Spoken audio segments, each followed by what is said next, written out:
We start by copying the rational equation exactly as given. The first denominator has a common factor of 2x.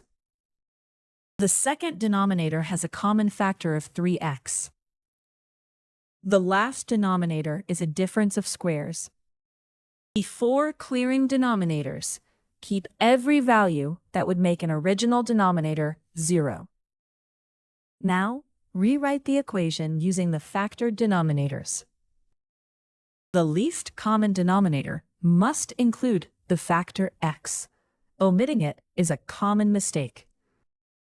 Multiplying every term by the least common denominator clears all fractions.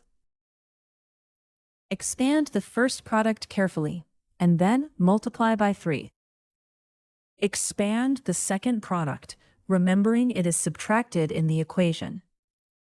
Now distribute 6x on the right side.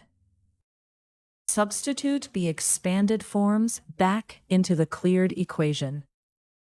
Combining like terms on the left gives matching quadratic terms on both sides. The quadratic terms are equal on both sides. Subtract 5x from both sides to isolate the variable term. Write the solution in the usual form with x on the left. The value does not violate any original restriction, so it is valid. The solution of the rational equation is x equals 19. These restrictions belong to the original equation and must be kept after the work.